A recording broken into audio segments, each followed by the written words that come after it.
Good evening, friends, and welcome to another late-night edition of Crime Time with DutyRon and Ed Wallace. We are retired New York City police detectives and 9/11 World Trade Center first responders.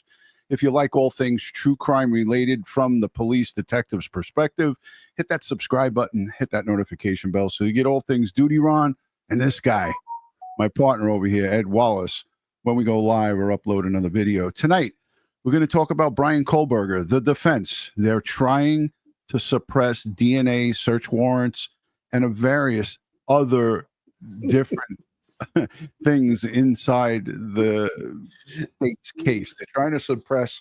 They had 2 days, Thursday and Friday. Some of it was televised, some of it wasn't. How's everybody doing on a Saturday night? Ed, how are you doing? What's going on, and what's your thoughts on this one? I have to laugh. I'm sorry. This is so pathetic. When I watched this, I don't even know what to call it. I think maybe it's a performance by this defense attorney. And I say to myself, she can't be this ignorant. Yeah. Right? I mean, this has got to be a ploy. She's trying to pull the proverbial rabbit out of the hat here, on proven science. She's making all kinds of crazy allegations, and they're looking for a Franks hearing, which would then be an allegation of misconduct on the part of the prosecutors. And then the remedy for that would be to take the death penalty off the table, a la, what was it? Shallow Vallow? Yeah, Shallow Vallow and Judd Daybell. Yeah, same type of situation, same courthouse. Yeah, so she just took a pile of shit and she's throwing it up against the wall and she's trying to see what sticks. And the judge is having none of this. Yeah. And, look, for those of you in the audience, I mean, look, I highlighted that St. Louis Cards message. I don't disagree with it. He or she said Ann Taylor's grabbing at straws. And you know what? Listen, in all fairness to all good defense attorneys out there, Bryan Kohberger stands accused. He's innocent until proven guilty, but he stands accused of murdering 4 University of Idaho college students, 21 years old, Madison Mogan at the time, Kaylee Gonzalez, 21, Xana Kernodle, and also her boyfriend, Ethan Chapin, both 20 years young at the time. So he is looking at death by either lethal injection or the firing squad as the secondary one. And I'm going to play later, there is a legislator out there in the state of Idaho that's trying to get the firing squad passed as the primary, not the secondary, because he said in the piece that I watched that all of a sudden when they made the firing squad secondary, we covered this about last year or so, give or take, all of a sudden the lethal injection drugs became available. They were readily available where they weren't in the past, and that's the reason, and they had problems with administering it.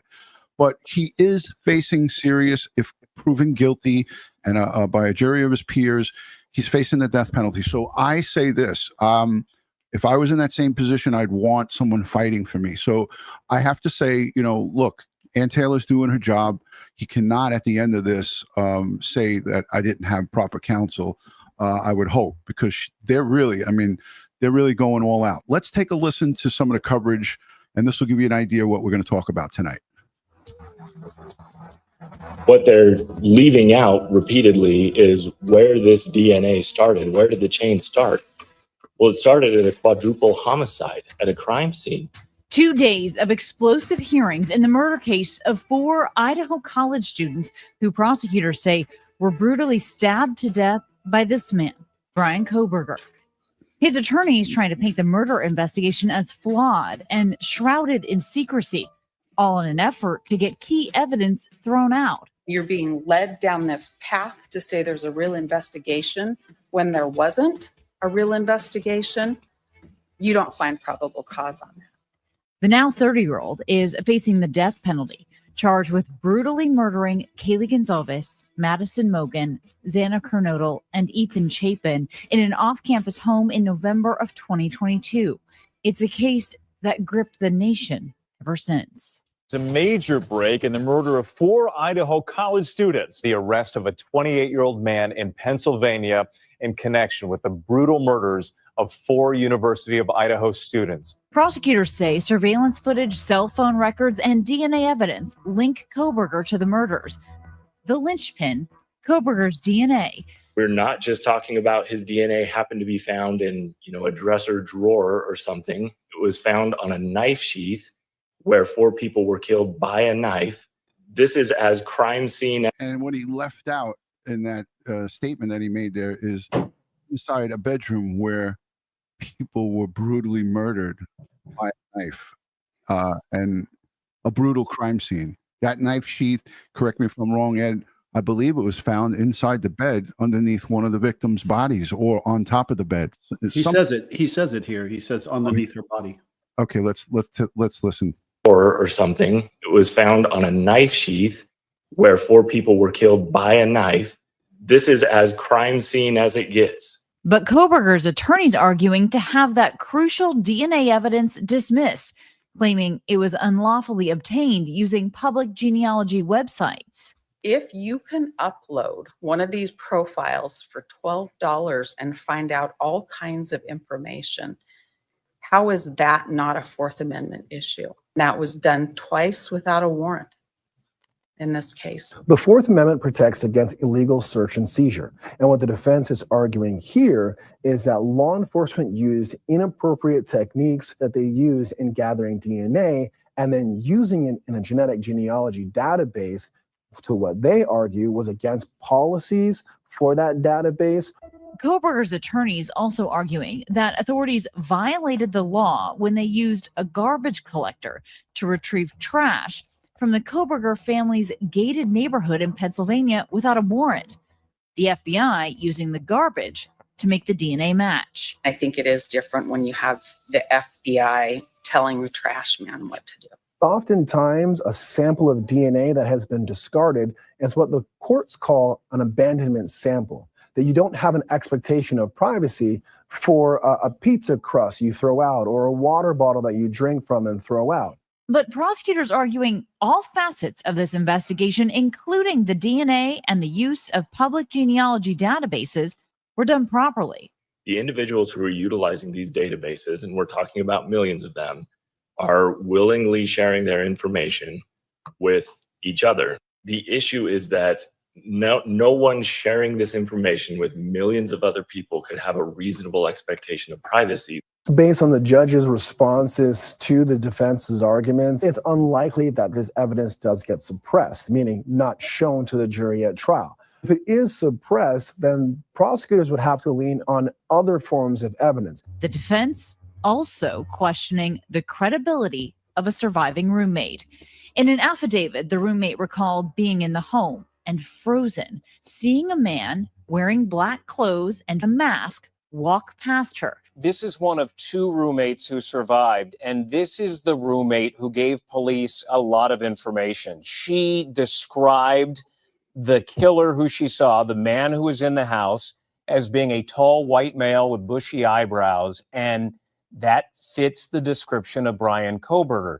So the defense is now trying to pull apart her credibility. This witness has claimed that she's not sure what she heard or saw was real or whether it was at a dream. There's further statements from that witness in that police interview that said that she had too much to drink and couldn't remember. The surviving roommate gave statements to law enforcement that the defense is trying to argue was not necessarily accurate. They may have been intoxicated or sleepy or may have seen things that might not have fit exactly perfectly for what law enforcement then articulated to the judge. After Kohberger's arrest, officials in the region began to investigate any possible connection to past crimes, like a home invasion in Pullman, Washington, 10 miles from where the murders happened. A woman in this case says a masked assailant broke into her home holding a knife. All right, I'm going to stop it here because this was proven to me not connected with it. I just asked a question, Ed, and before I go to you for some of your thoughts, I put up a question.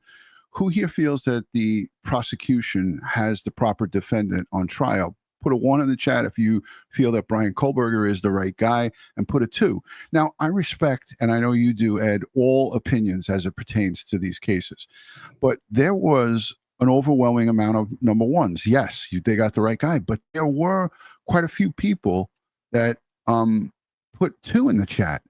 And I mean, look, your entire career was based off of going to crime scenes, collecting evidence. In this case, we have the overwhelming most amount, and there's things that people keep forgetting about, like the tire tracks. Remember, we did a whole show about the tire tracks and the tire wear impressions in the street. There's no conversation about that right now, but that's going to come up at trial, and a whole host of other things that put him at that location. Ed, I wanted to go to you on that. Yeah, I think there's overwhelming forensic evidence here. There's digital forensics, electronic forensics. There's the video of the vehicle. There's the cell phone data. There's all these different bits and pieces that come together to paint a very damning picture that they got the right guy, in my opinion. Okay. It's just going to be one thing after the next with this defense attorney. I mean, she's, like I said, she's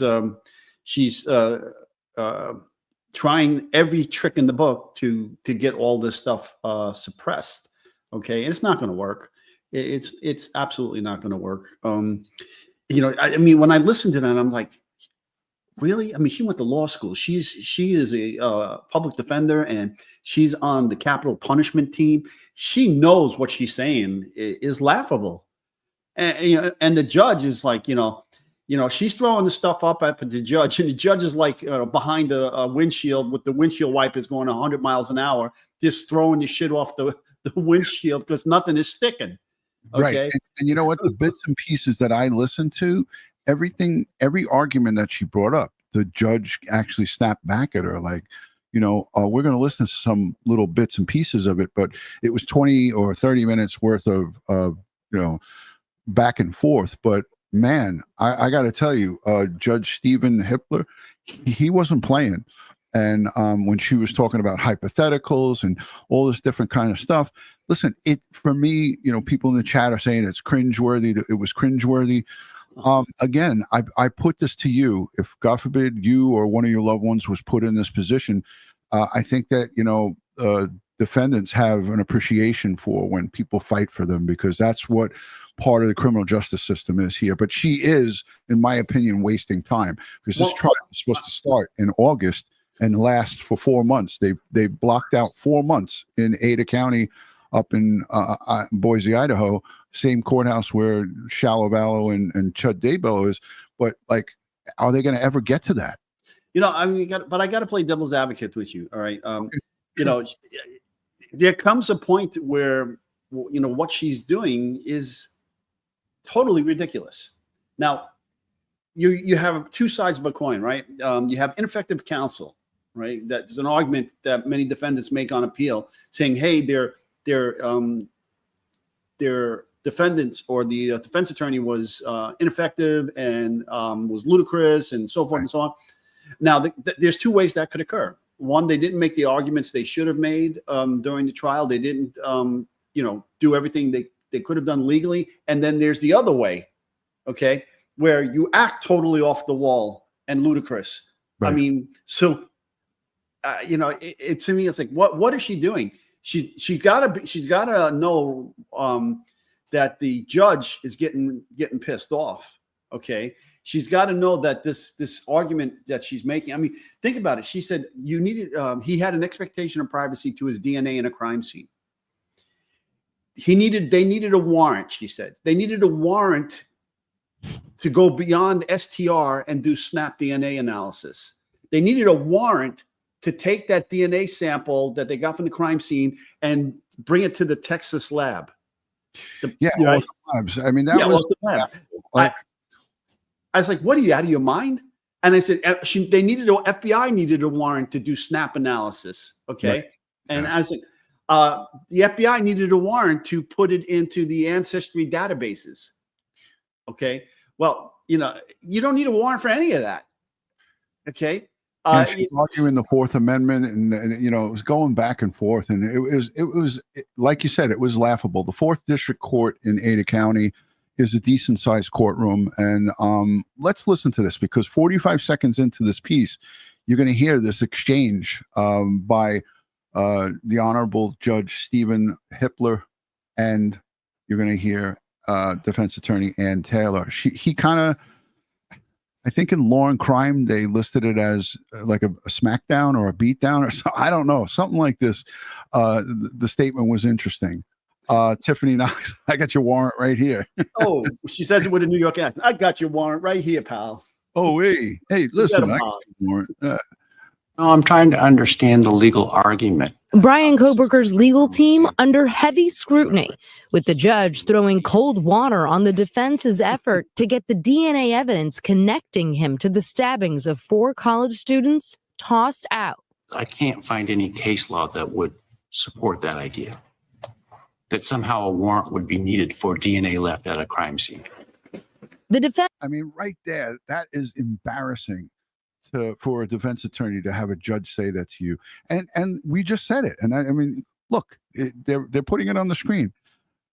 How that somehow a warrant would be needed for DNA left at a crime scene, or any evidence for that matter. Crime scenes, Ed, that's your forte, right? This is what you do. I mean, it's ludicrous. Come on. This is like, this is law school 101. She was missing that day when they taught evidence. Abandoned evidence at a crime scene does not need a warrant for analysis. Are you out of your mind?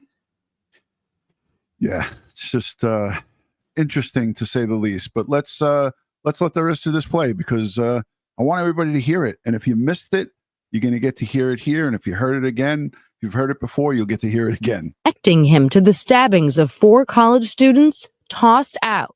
I can't find any case law that would support that idea, that somehow a warrant would be needed for DNA left at a crime scene. The defense challenging how investigators zeroed in on Kohberger, using the DNA left on a leather knife sheath found next to one of the victims. Ed, let's also point out the DNA that they're talking about. Now, this isn't the knife sheath, but this is a replica, right? This is something similar, right? A K-bar. Uh-huh. Where the blue pointer is, this is the snap. This is the button. That's where it was found. It's not found here, because people were asking me questions on members only.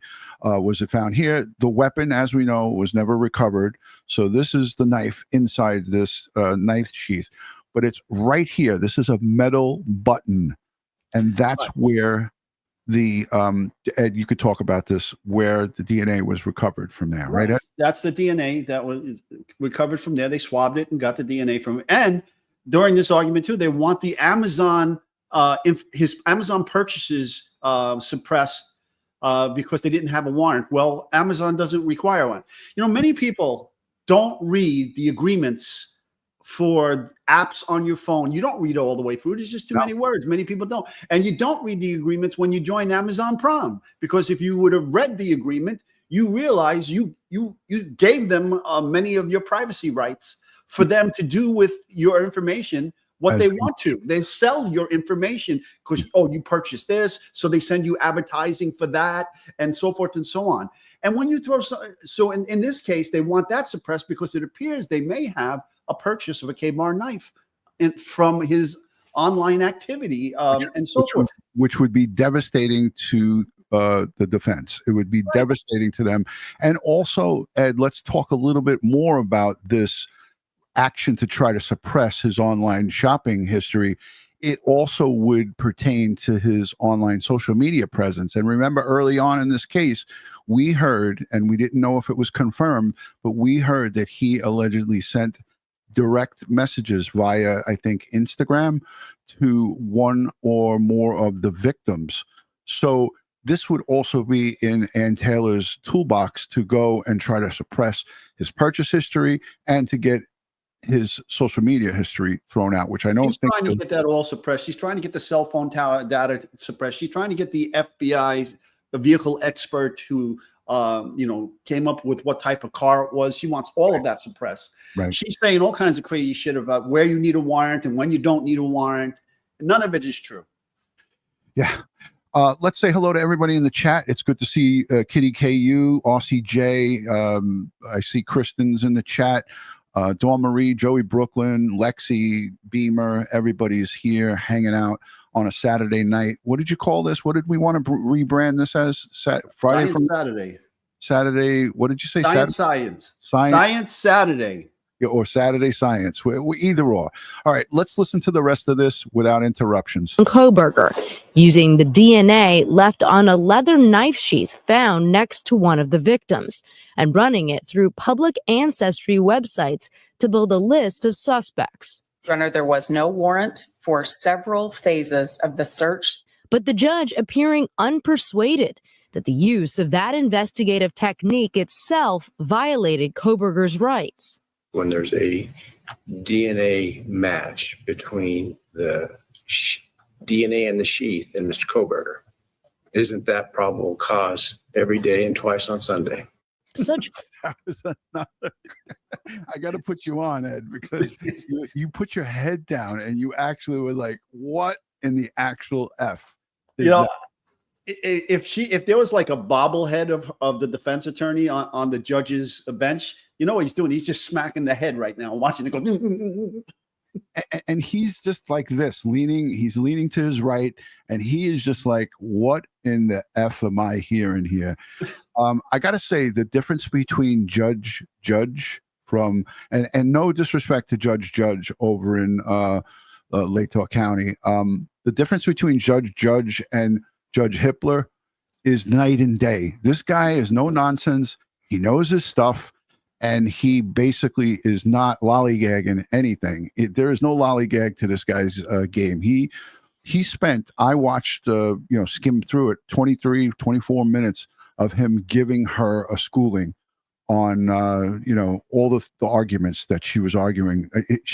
If I had to put a rating on it on a scale of 1 to 10, and I'll let everybody in the chat rate Ann Taylor's performance in day 1 and 2, but this performance here, I'm going to rate it on a scale of 1 to 10, 1 being the worst, 10 being the best. I give it a 1 right there. I prepared for the show watching a lot of the videos that were out there on this, and you had a lot of her peers, defense attorneys, come on and talk about it. They're shaking their heads, and they don't know what's going on, and they're defense attorneys.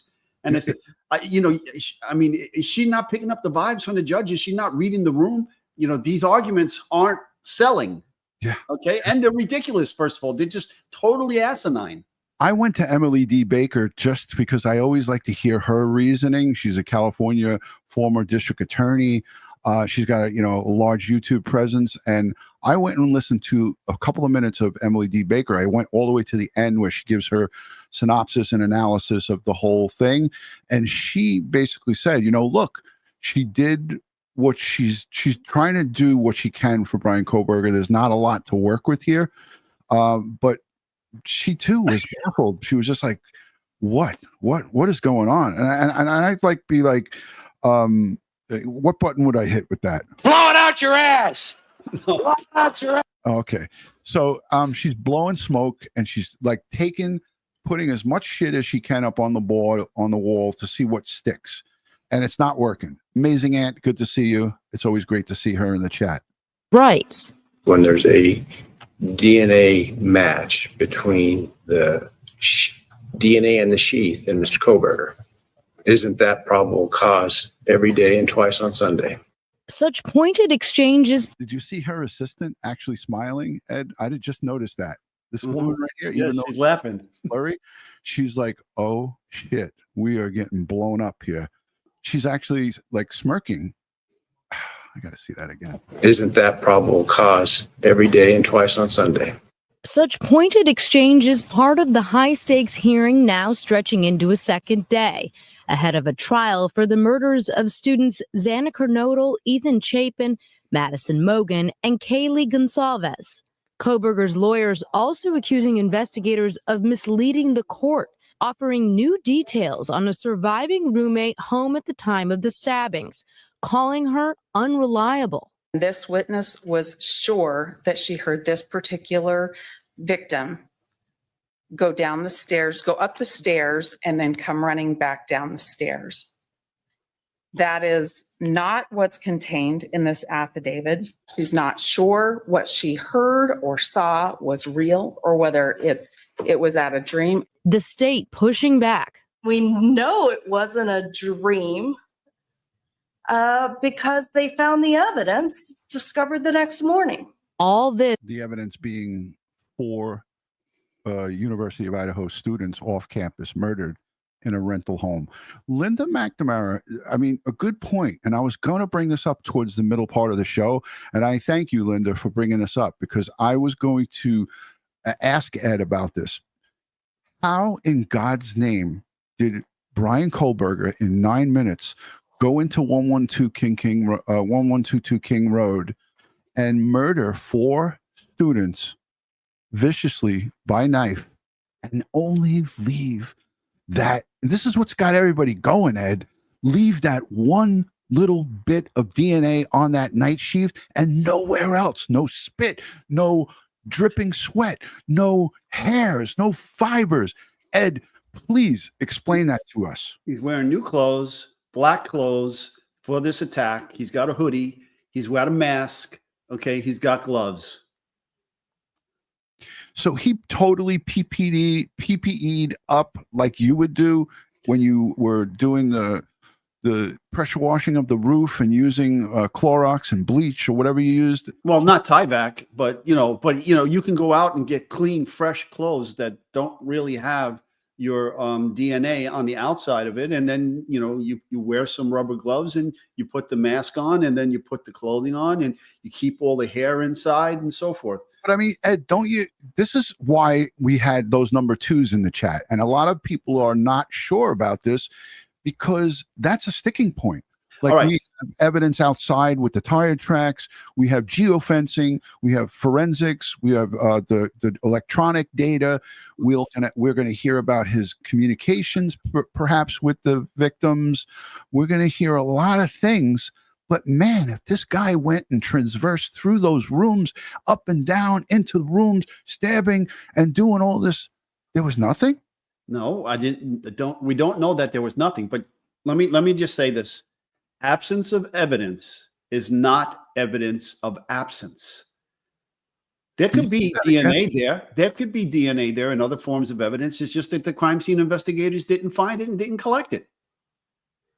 Okay. But we know the murder weapon was a K-bar knife, right? We know that the sheath for the K-bar knife was found under one of the dead victims on the bed, and his DNA was on that snap. Yeah. Okay. We got the cell phone. We got the cars. We got the video of the cars driving around. He came back the next morning to the house to drive around the house. Yeah. Okay. To see what was going on. All right. They have all this information. They got the Amazon, the online activity. They have all of it. Okay. Ginger Snap. Thank you, Ginger Snap Judy, too. This is another thing that I watched before we came live here tonight, is I watched when they bulldozed 1122 King Road. And that to me is a travesty of justice. But look at where we are now. They're all the way up in Boise, Idaho. Change of venue.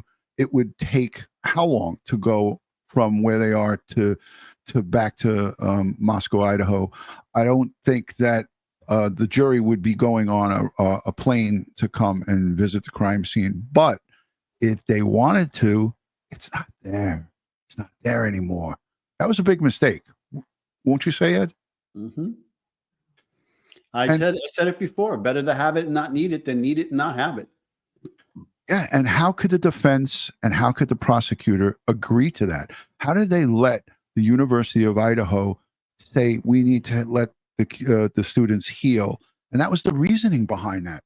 The reasoning behind it, the families didn't want it. Kaylee Gonzalez's mom and dad were very vocal about that. The victim's family did not want that house tore down for the very reason of what if one juror or all of them wanted to go in and see it. Now, could we talk a little bit about our good friends over at the 3D laser scanning Faro? We had Luke Hall. He came on and did a demonstration. We were in the barber shop where there were 6 people murdered or whatever. And he did that fly in, zoom in, and like, is this still on the table for the jurors to see if they want to do a walkthrough with the 3D laser, the goggles and so forth, Ed? Yeah, yes. The scans were done by multiple law enforcement agencies, and the defense team did their own scans afterwards. But the house had already been changed dramatically when the defense did their scans. Yeah, so you can use you can use that to walk the juries through the crime scene. Absolutely. Yeah. So let's let the rest of this play, because I want to hear from the victim's family. Kaylee Gonzalez's mom and dad gave a little bit of an interview, because they were nobody was allowed in the courtroom other than witnesses and so forth, but they were in a separate room listening inside that courthouse. It was at a dream. The state pushing back. We know it wasn't a dream because they found the evidence discovered the next morning. All this in a courtroom closed to the public. The victims' families watching the proceedings on a live stream. I'd rather be in the hallways of justice for my daughter than to be sitting in my room on the living room couch. The defense also trying to cast doubt on the surveillance video in this case. And that's significant, guys, because authorities used it to suggest that Kohberger was scoping out the victim's home before those killings, likely to be another point of contention with prosecutors when this hearing picks up again this morning. All right, so we know the hearing already picked up. Judge Stephen Hippler said that he will give his ruling in writing. I think the next court date, correct me if I'm wrong, for all the law junkies that are watching, April 3rd, I believe, is the next court hearing. But he will give his written ruling, he said, at a later date. He didn't say anything. But if you had to be a judge of the judge, Ed, what do you think his ruling is going to be? Is he going to throw out and make all these requests that Ann Taylor asked for in the last 2 days, which was Thursday and Friday? Well, it sounded to me like he wasn't going there. He wasn't going to give her what she wants. And he didn't want to give a Franks hearing because of what she's alleging as misconduct and late discovery and all the secretiveness that she said about the DNA analysis that the FBI performed and so forth and so on. I don't think he's going to give her anything. I mean, because there's a case law on this stuff already. All right. There's been two actual cases where genetic DNA was used in these murder trials, and it came in, it survived the Fry hearing, it survived the Dalbert hearing, it's considered good science, and they're going to let it in. Okay. So she's not going to, and they don't need a warrant to send a crime scene sample or a portion of a crime scene sample to the Latham lab. They don't need a warrant to do SNAP DNA in the Latham lab or the FBI lab. You're talking about Ortham Labs down in Texas? Yes. Yeah. They don't need a warrant to do that. No Fourth Amendment rights were violated. He has no standing. If his DNA is not in these databases, they didn't find him because he never submitted DNA. He never purchased a DNA ancestry kit and put his DNA into the system. And it wasn't him. The judge made that clear to her. She still was arguing her Fourth Amendment rights of Brian Kohberger, which had me very confused. Listen, in these databases, right, in the ones that the law enforcement uses, normally you have the option as part of your agreement to opt out and not let law enforcement look at it. Okay, so. Kay, good to see you. Thank you for joining. There's Amazing Ant. Microdot's going back at warp speed to catch up. Hello, Microdot. Good to see you. We're going to take your questions. Hashtag Ed, hashtag DutyRon. We're at the halfway point. In another 5-10 minutes, after we do a little bit more presentation, we're going to take your questions. You can pepper us with forensic questions. I want to get to everything, and I always miss out because we always run out of time. So let's get through this quick. Well, Kohberger's attorneys are asking Judge Steve Hippler to toss out not only the DNA evidence in this case, but nearly all of the evidence collected. And that hearing is happening as the family of one of the victims, Kaylee Gonzalez, is in Boise right now. This is what anyone who was trying to tune into the Brian Kohberger hearing saw for most of the day Thursday. A message informing the public that this portion of the hearing was closed. Kohberger is accused of murdering University of Idaho students Ethan Chapin, Kaylee Gonzalez, Madison Mogan, and Xana Kernodle at an off-campus house in November of 2022. Thursday's hearing was centered on Kohberger's attorneys fighting for nearly all the evidence collected be thrown out. They say police illegally obtained his DNA through genetic genealogy, and they believe that this is a violation of Kohberger's Fourth Amendment rights, which protects individuals against unreasonable searches and seizures. The defense also argues evidence was illegally collected from Kohberger's digital history, including Amazon, Apple, and Google accounts, as well as cell phone data. So there you see what I was saying, Ed, is that she's going to try to tie in his cell phone data. That would eliminate all of his communications, if there were any, between him and the victims. And that would, be crushing to their defense. So she's looking to throw, as you heard here, everything out. It's not just the communications, it's also the movement. Yeah.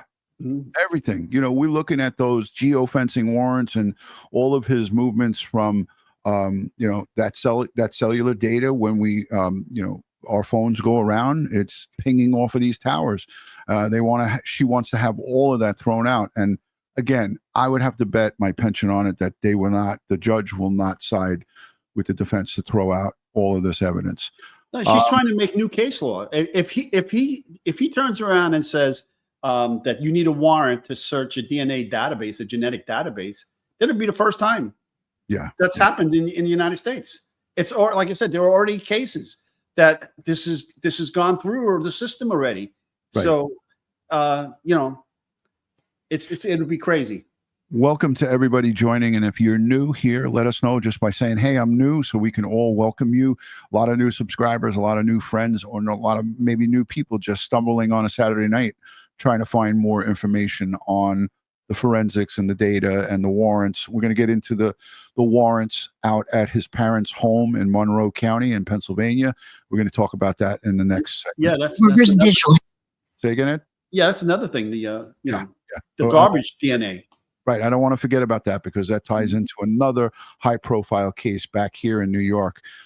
So we'll get into that in a minute. History, including Amazon, Apple, and Google accounts, as well as cell phone data, placing Kohberger at the scene of the murder a dozen times before the actual killings. In this case, it was, of course, enormously important because that's how they identified Kohberger. Legal analyst Ann Bremner says the defense is trying to poke as many holes as it can ahead of the trial. It's like a house of cards. I mean, this fails, everything fails, and the case is gone. Prosecutors say there is nothing unconstitutional about using that type of evidence. Genetic genealogy is a new way for police to investigate by comparing DNA found at a crime scene to public databases filled with DNA submitted by people trying to learn about their ancestry. Bremner says this is the defense throwing a Hail Mary that could potentially be used later down the road. It's a bit more than a Hail Mary, right, Ed? It doesn't stand a snowball's chance in hell. Read a little. Oh, there's Bill Thompson. He's out there. Yeah. Santa Claus. Oh, don't. I knew you were going to do it. Why, Ed? Why do you got to do that? Thing, and every big thing that you raise, you have to think about an appeal. Like, well, we may lose this, but that's an appeal. This was a good issue, and we may not win on that, but it's an appeal. Your Honor, we're here because the state has alleged that a single piece of evidence ties Mr. Kohberger to this case. More than 5 hours after the hearing started. Ed, wouldn't you want to stop her right there and be like, hey, lady, it's not a single piece of evidence. Not the DNA on the knife sheath, on the snap button. There's a whole host of evidence forensically, electronically, that puts him there. Not just one piece. That's like double talk right there. That's worse than double talk. It's ridiculous. I got to hear her say that again. And it's just amazing that he didn't stop her there. Well, the judge can't do that, but I would be surprised that when the prosecutors get back up, that they wouldn't maybe make a rebut to that. Ties Mr. Kohberger to this. Your Honor, we're here because the state has alleged that a single piece of evidence ties Mr. Kohberger to this case. More than 5 hours after the hearing started, the court opened the feed to the public, Kohberger making his first appearance of 2025. Hold on. I struggle with the idea that. Did you say something? Yeah, hold on. Okay, somebody pause. If I was in that state, if I was a prosecutor in that state, in Maryland, I would challenge the constitutionality of that law. Oh yeah, so you're responding to Muddy Paws. She said Yeah. $5. Thank you, and thank you to all the new members who are joining the memberships. Ed, Maryland has a new law on the books requiring a warrant to use IGG. First state ever. Yeah, I would definitely challenge that. Yeah, that is ridiculous. Hey, listen, we have this thing. It's called consent or warrant, right? If that private company that's doing the genetic ancestry database gives their customer the option to opt in or opt out of sharing their genetic profile with law enforcement, then you don't need a warrant. Correct. Okay. If they opt in, if they opt out, then you need a warrant. Okay. So because the client is giving the company their consent to allow your law enforcement to search their DNA. Right. Erin says that could be the one piece of evidence that could pin him in, that could place him inside the house. We don't know the totality of all the evidence. I believe that the defense has all of the evidence, but I don't think the public, as we know from watching numerous trials over the course of our times, and Ed and I have been in law enforcement, two plus decades, and now we've been following cases going into over 3 decades. Many trials, when they commence, and people in the chat correct me if I'm wrong, or just let me know with a yes in the chat. Many trials that we listen to, there's the ooh and ah moments of stuff that we're like, oh, holy shit, we didn't hear this. I didn't even know that the prosecution had this. I didn't know the district attorney had that evidence. I didn't know that they had such and such defendant doing this or making this kind of communication. We're going to hear a lot about that in this Bryan Kohberger case. Is going to be a lot of things that we are not privy to at this point. And once this trial kicks off in August of 2025, this year, we are going to be jaw-dropping, jaws open. Ed, you saw how much time they spent in that crime scene. And matter of fact, me, you, and Barbara Butcher, we did that live stream when we talked about the chief taking out boxes while that crime scene tape was still up, and how we saw those cowboys with the cowboy hats going in and out of that location.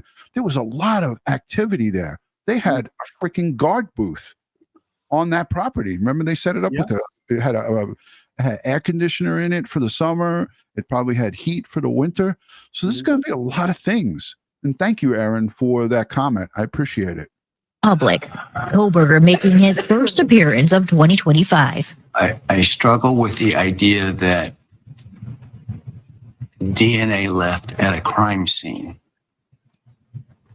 that there's any expectation of privacy by someone who leaves DNA at a crime scene, that DNA can't be, as you say, searched without a warrant to establish identity.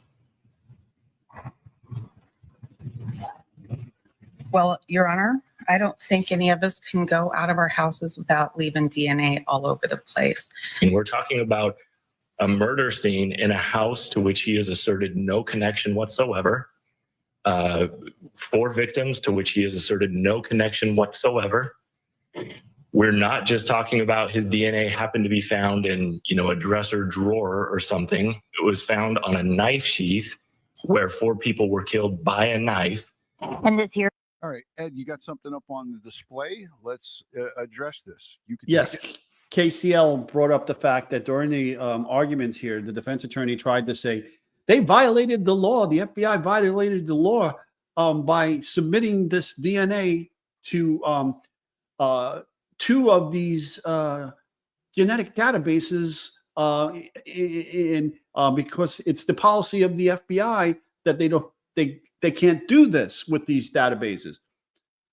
They didn't violate the law. They violated a department procedure, a department policy. Yeah. Okay, it's not illegal. They may have violated the terms of service. So because they don't really tell you what the FBI actually did. Did the FBI agents pretend to be somebody else and upload and pay for and upload to two of these databases that would never give you a warrant, because Ancestry.com and 23andMe, you can't. They don't cooperate with law enforcement. They've beaten every subpoena and every court order they've been given, and warrants don't matter. Okay, yeah. So did they pretend to be as that being their DNA and then put it into the system to search? Because again, it's not against the law. Okay, it's maybe a little bit unethical, but they violated their procedures and their guidelines back at the FBI. Again, not against the law, and it's not a Fourth Amendment violation.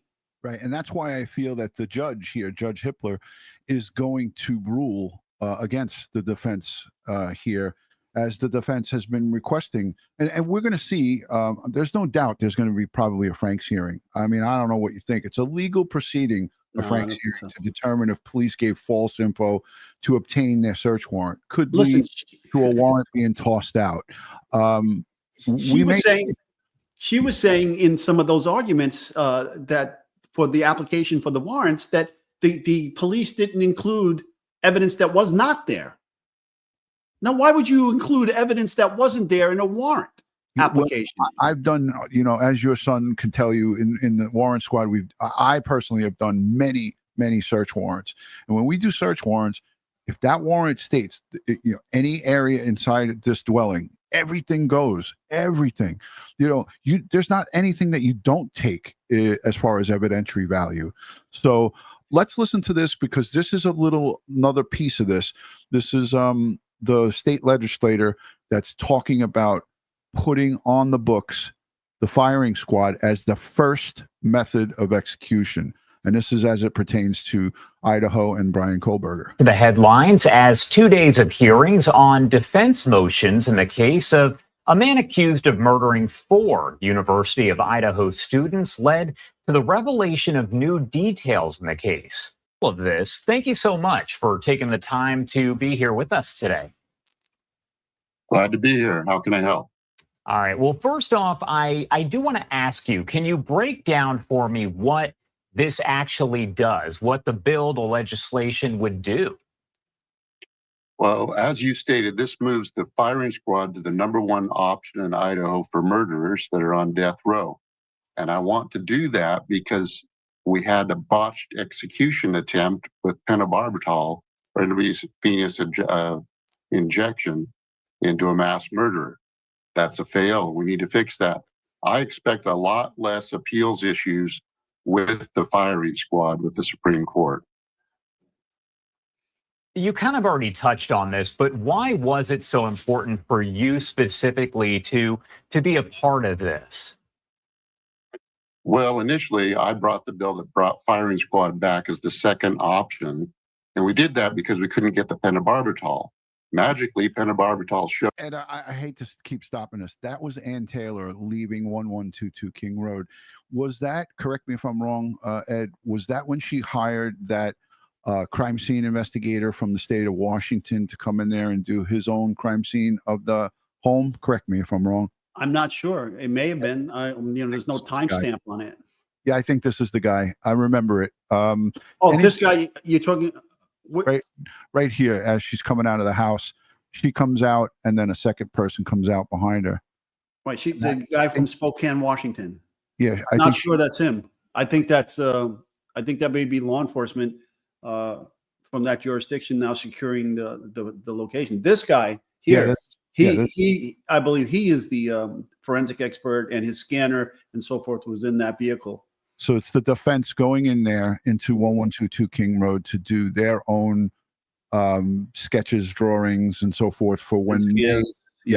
After the house has been torn apart and the furniture has been moved and the property has been removed. And all of the above. Magically, pentobarbital showed up once we passed this bill. But the firing squad, it's, I think, a more humane option. It's certain. There's about 10 seconds of real pain, according to experts, where the pentobarbital, sometimes there are other issues with it, like the collapsed veins on this mass murder that we had, and we couldn't carry it out. So I think it's just a better thing in the courts. The U.S. Supreme Court has never opined that firing squad is unconstitutional.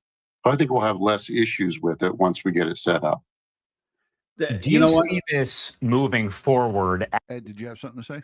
Yeah, I don't get all of this crazy nonsense here. I mean, if the Hemlock Society put out a book called Final Exit. All right, it teaches people, trigger alert. It teaches people how to commit suicide. Okay, I don't believe that's such a book should exist, but it does. Okay, and I looked at it because people do use it. Okay, people that are long-term ill and very sick, and they want to just end it all. Right. Anyhow, one of the two of the methods that are in there are totally painless. Okay, helium and nitrous oxide. Okay, and basically, it puts you to sleep because it's not painful. It's not depriving oxygen. If you have ever seen, I don't imagine you all would see it, but I have seen it. People who have used this book and used these techniques to kill themselves. There's no struggle. There's no fight for life. There's no pain. they just slowly go to sleep. Right. So it was just interesting that I saw this come up. It was just yesterday on Live Now. They're talking about this because this state rep, Bruce Skog, he is proposing a bill to, again, like I said, make the firing squad the #1 method of execution for death row inmates in the state of Idaho. But we did hear this last year because when that was that failed attempt that he talked about where the veins collapsed on a serial killer, he was saying that they were unable to complete the execution and the sentence. So he wants to make it the first. It's going to be presented, and if the bill passes, then that's going to be it, and we'll hear more about it. Let's go to the chat. #Ed, #DutyRon. As it pertains to these hearings that we saw for the last Thursday and Friday, it was on the 23rd and the 24th. Pepper us with your questions as it pertains to evidence. And good to see Jolene Marie and Jeep Girl, my fellow sister fighting cancer alongside of me. Same exact cancer that I have, the lymphoma, a little different version of it. And she's on her second go around. She was in remission, and now she's back to her chemotherapy, and we send her all of our best. Hand railing and the glove, says Tori. I'm not sure. Hand railing and the glove. So look, Ed, I mean, there's so many different opinions about what and how Brian Kohberger. Remember, there was people that told us he brought that complete change of clothes, and like at that time when it was all going on, I thought that was a lot of work. But once we found out who the perp was, and he was a criminal. What was he majoring? Criminology. PhD in criminology. Right. He has a PhD in criminology over at Pullman in Pullman, Washington, and he knows, this is part of the studies, crime scenes, evidence. His professor wrote a book with BTK. Yeah. And he studied serial killers. Yes. Yeah, so what I believe was talking about, they had found 2 unknown male DNA samples in the house, but it was a party house. Okay. All right. So he's got to explain how his DNA got there. Okay. It's the burden of proof is on the prosecution, no doubt, 100%. All right. But, okay, how does one explain the DNA on the sheath of the murder weapon underneath the dead body on the bed in there? Where did it come from? And then if you have the purchase of said knife on his Amazon purchase history or whatever the case, and then if you have all the vehicle information and you have all the cell phone information, it just piles up on it. So it's not just the DNA. I mean, the DNA is great, puts them in the house. his alibi that he went for a long drive, right? He went for a long drive. Mhm. I'm not sure. I saw a question. I'm not sure if they used the MVAC, but this would have been a great scene for that as well. It's still not too late on certain items of evidence to have the MVAC run over it again. Yeah, 100%. And we could reach out to Jared from MVAC, and he would gladly come on. And he loves to talk about the MVAC. That's a great piece of equipment. And I would have MVAC'd this car. Yeah. Oh, absolutely. Didn't we have him on to talk about this? Because he said that the Idaho State Police has an MVAC. So so we know, and I think he reached out to he also reached out to Moscow, Idaho police. He reached out to the police chief, Chief Fry at the time. He's no longer the chief there, but he reached out to Chief Fry and said, I'll lend you an MVAC. So yeah, I mean, look, they MVAC'd the rock from 34 years ago and got a complete DNA profile off of it and closed a murder case on a young girl who was murdered with a rock down by a riverbed. I don't remember what state that was in, but he talked about that strongly. Ed, let's segue over to the search warrants in Pennsylvania at Brian Kohberger's parents' home. What do you got up there? Is that you doing this? Yeah, Nina. Yeah, I keep hearing people can leave DNA in places they've never been. I don't remember hearing that in my intro to evidence. So yeah, it's called trace transfer evidence. Yeah, so you can shake somebody's hand and then transfer your DNA to that person's hand, but it's going to be a mixture, okay? And then that person can go to another part of the world and, proverbially speaking, can go someplace, touch that surface, and then transfer your DNA to it, okay? But it should be a mixture, though. It wouldn't be just your DNA, okay? Right. Unless that they had a clean glove on and just touched your hand, got your skin cells, and then any porous materials, and then transferred that as well to another surface without there being a mixture. A lot of people talked about the dog too that was inside the room. The dog was inside a separate room, inside of a cage. There was a lot of talk while this was all going on about getting the dog and looking that dog over for in case Kohberger moved or whoever the defendant was moved the dog and put him in that room. It's always a thought. People are always going to think about it. But let's go to the video here about the search warrant in Pennsylvania. Brian Kohberger was observed by the FBI, the Pennsylvania State Police, and also Moscow, Idaho. Local and state federal partners were staking out this place. Remember, they were talking about using those the binocular goggles where they could see with the night vision, sophisticated stuff. Night vision, snipers, the whole nine. They were watching him go in and out of that side garage. Let's take a look at this and let's talk about that because it ties into the Long Island serial killer Rex Heuermann. And I know all of our true crime buffs, you guys, if you're following the murders at the University of Idaho, you got to be following the Long Island serial killer. Rex Heuermann was arrested and charged with the murders of, I believe, 7 now. We're up to 7 of his victims, through, in part, a DNA retrieval from pizza crust discarded where? In the garbage in Manhattan. But it was in the box. In the box, in a garbage can. Didn't need a warrant. They got it. They retrieved it because when you put something in the garbage and you put it out to your curb, the expectation of privacy is no longer.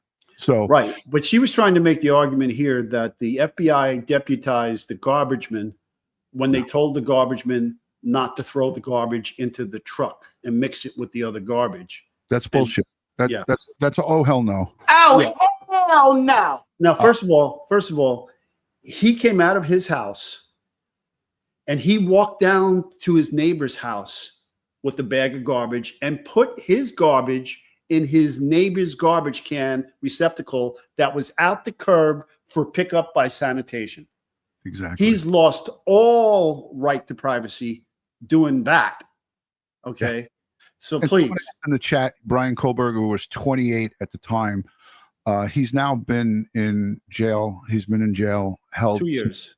2 years. So he's right at about 30 years old. And Nina is saying that Huerman is creepier than Kohberger.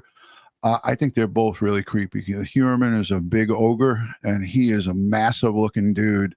When that trial kicks off, Ed, I think I'm going to go out to Suffolk County and try to get in there and sit in for opening statements if I'm able to. But let's take a listen to this. This morning, defense attorneys for Brian Kohberger back in a Boise, Idaho courtroom, contesting what they say was excessive police force during his arrest and asking the judge to throw out key evidence to prosecutors. There was simply no reason to bash the doors in momentarily after yelling from their barricades. Kohberger's When you got a knock search warrant, they had No a knock. They had a no knock. Or I think they utilized the knock search. No, warrant. they had a no knock. Okay, so we're throwing flash grenades into locations. I've done tons of no knock search warrants. I thought this one was a knock, but let's listen a little bit more. lawyers say police raided his parents' Pennsylvania home in December of 2022 unannounced, without giving Kohberger a chance to surrender himself. It's not typical that the police simply don't knock and announce at all. They usually give the person the opportunity to surrender. That's bullshit. The judge makes the statement in the warrant. He gives you either the authority to have a no knock or a knock, and it's all based on what the information that is provided to the judge when the application for the warrant is presented. Ed, we know this. This is like standard stuff. Yeah, and this judge isn't buying this either. He barks back at him. Yeah, this is the defense, by the way, guys. The opportunity to surrender. The judge explaining why such force may have been necessary. There's two issues. There's officer safety. There's also destruction of evidence concerns. But Kohberger's There you go. lawyers Bam. Now sit down. fired back. Thank you. He just slapped him. Yeah, and you know what? This judge has probably signed many no-knock search warrants because, you know, any judge that's sitting on a bench is going to get these applications coming before him. And it really amazes me that on this 2-day extravaganza that Ann Taylor and her team, what are they getting paid? $275 an hour or something like that. I remember that somebody in the chat, for those of you who are numbers people, let me know. Maybe I'm off. Maybe it was 220, 250, but I think it was around 270 an hour. It's laughable that they're throwing these questions out at the judge. The only thing they knew is that he's walking around from room to room and that he has some kitchen gloves on. That's not all they knew, but I won't go into the detail. The defense arguing that investigators were intentionally misleading in obtaining search warrants and that the entire investigation has been shrouded in secrecy. This is a situation where this identification was done in complete secret behind closed doors. Kohberger is charged with 4 counts of murder in the deaths of Ethan Chapin, Xana Kernodle, Madison Mogan, and Kaylee Gonzalez, who were stabbed in an off-campus home near the University of Idaho campus. A not guilty plea has been entered on his behalf. No murder weapon was ever found, so prosecutors dug into Kohberger's online history and requested details on whether he had Amazon searches pertaining to knives to try and bolster their case. The government cannot seize the haystack to look for a needle, and there is undisputed privacy interest in cell phone data. But prosecutors say the warrants were perfectly within accepted legal bounds. All of these warrants were not general warrants. They were all sufficiently particular. Investigators say they used genetic genealogy to match Kohberger's DNA to the DNA authorities say was found on the bottom snap of a knife sheath at the crime scene. A tactic Kohberger's lawyers have long argued is flawed. At best, the defense may be successful in getting what's called some limiting instructions, meaning that the evidence will come in at the time of trial, but it will come in with some instructions by the judge to the jury.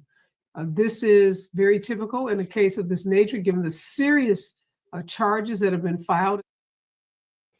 the judge still has to rule on that.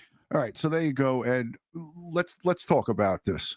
So again, Brian Kohberger, we went over the search warrant return, numerous items, things that he was doing, and it was a great time had passed. They drove.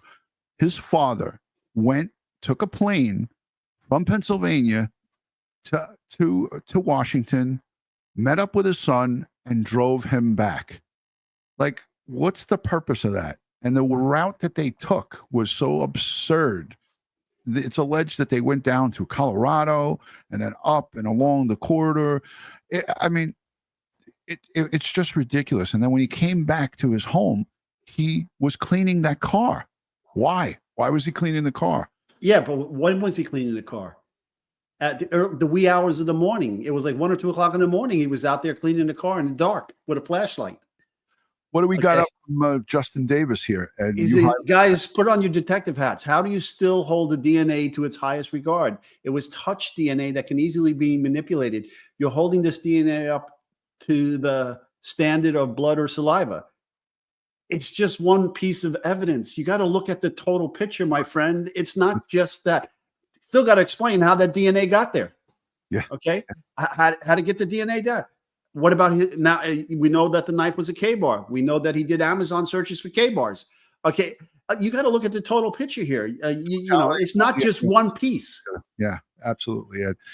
I'm glad you highlighted that comment, because a lot of people are getting caught up on that. Oh, there's just that one piece of evidence that DNA it's not good. It's not. When this is packaged up and presented in court, when we see, and as I said before, there's a ton of things that we didn't see and hear about that we will hear about when this trial commences. Cindy, from our good friend from the local area there, she worked at the college where Brian Kohberger went to. So she was on the Pullman campus. Cindy says he can't appeal on insufficient counsel. He can't appeal on insufficient counsel. Absolutely. They're doing everything. They're throwing as much shit as they can up against the wall. Ed, anything else that you want to add to it, or any questions that we might have missed? But I don't think we got to all the questions. But anything as it regards to the garbage and this ridiculous idea that Ann Taylor says that the FBI commandeered and deputized the waste management company that was taking the garbage. They probably just stopped them down the road and said, hey, or maybe stopped them from taking that can. No, they just didn't want them to mix that garbage with the contents of the truck. So they didn't have to go through it all. It makes sense. Right. So a lot of people are saying, again, he lost any expectation of privacy. And you, if you were to just take your garbage out to the curb and put it to the curb for the sanitation to come pick it up, you lose your expectation to privacy when that is on the curb. Okay. Right. If it was on your property, I could not enter your property and go on your property and rummage through your garbage. I can't do that. Right. But when you're putting it to the street, all bets are off. And Kohberger did them a favor. He went on to somebody else's property. He didn't even put it in his own garbage. He went on to somebody else's property. But when they did that search warrant and stormed into the house, they had those Ziploc baggies of some of the stuff that he was discarding. And the defense attorney, the male defense attorney, said, oh, he was just walking around with kitchen gloves on. What the hell is kitchen gloves? Come on, guy. Yeah, so at 4 o'clock in the morning or whenever this was, he's just malingering around throughout his parents' home after driving from. Remember the old Palmolive commercial? Well, you're soaking in it. It was supposed to be good for your hands, not bad for your hands. Yeah, it's such hogwash. It's not even funny. All right, hashtag Ed, hashtag DutyRon, and then we'll wrap it up. It's good to see everybody in the chat. I want to thank the mod squad, Black Rose, Dawn Marie, Joey Brooklyn, Amazing Ant. I saw ATS News, Jeep Girl, all of the folks who have the wrench by their name here. Here's one of them, our good friend Kristen, who does all the uploads and the videos for us. I want to thank you guys for being here. You know, this is a complicated and a very emotional case. You have 4 University of Idaho students, Madison Mogan, Kaylee Gonzalez, Zaina Canodal, and Ethan Chapin. Their lives were snuffed out by here, innocent until proven guilty. But the defendant, Bryan Kohberger, stands accused of murdering all 4 of them. And their families, they want to see justice. And they also want to see this trial start. And with all these delays and these details, it's supposed to start August of 2025 this year. And they blocked out 4 months for this trial.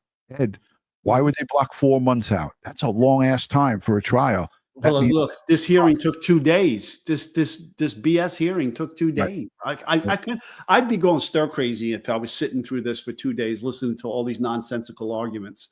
Yeah. I wouldn't be able to stay it. But yeah, they're expecting a lot of appeals. They're expecting a lot of testimony, and they're going to have all kinds of experts come out of the woodwork and explanation and for his actions or lack thereof, or whatever the case.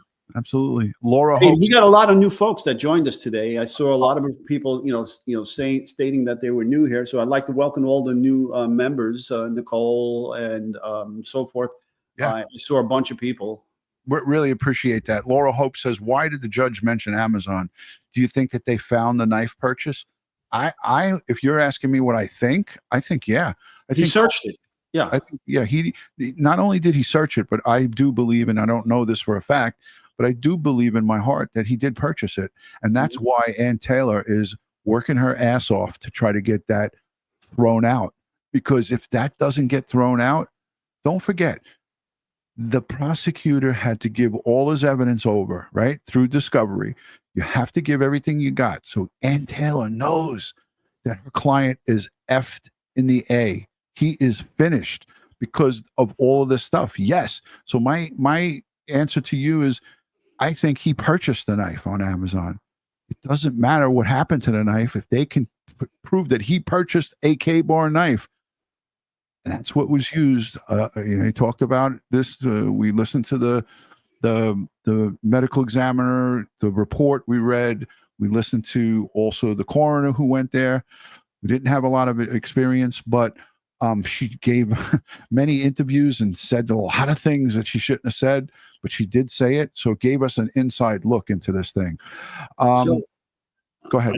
I just want to thank Infamous Truth Teller for becoming a new member, Canvas and Crime becoming a new member, DC PNW becoming a new member. Thank you for joining us. Welcome to the family. So many people. I'm going to highlight them. Brooklyn Joe sent in $2 and said, very cringe, but necessary. Muddy Paws sent a super chat. She sent super chats when we were on members only today. She stayed at a Holiday Inn Express last night. Yes, that's when we were talking. Paul K, great to see you. Thank you, our good friend.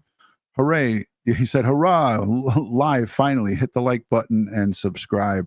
Thank you again, Muddy Paws. And here's all the folks who became members. Muddy Paws again, sending in super chats to you. DC, you made the mention there, and there's Cindy, and then Infamous Truth Teller. Hey, listen, I also want to say thank you to the Patreon supporters, the folks who buy us cups of coffee. If you are a replay viewer, we absolutely love you. We thank you for being here on the replay. Covering these cases, we always like to put the victims and their families first. And I think that most of you who are here and that have been here a while know that's what we do. And, all of these cases, as sensitive as they are, it's about the victims and their families. And Ed and I put them at the forefront. Why do we do that? Because during our service, when we were police officers and detectives in the NYPD, you sometimes come into contact with family members. I've made death notifications on several occasions, and it's the most difficult thing that you ever have to do as a patrol cop, as a detective. And these things are something that you don't forget. So I want to just keep that in the forefront. When you see true crime channels that are talking about stuff like this, you always have to put those victims and their families first. Ed, you see anything? Because I could just tell by that smirk on your face that you see something in the chat. No, I'm just seeing some things. People are saying things. I said, well, when the trial comes out and you see the actual evidence that's there, just remember what you said in the chat. Okay. All right. There you have it. Ed's got the final word in there. But listen, again, I want to just say this. we respect all sides of this. It's not our way or the highway, but this, what we've seen here, and look, we watched the evidence collection that went on at the 1122 King Road residence. I'm going to put it up here and let it play without sound. There was multitude here. These are the Idaho State crime scene, crime lab folks. An unbelievable numerous items taken from that location, numerous items taken from this Pennsylvania location. And folks, you know, we're going to hear more about this knife sheath. We're going to hear more about Brian Kohberger. But at the end of the day, it's about these kids right here.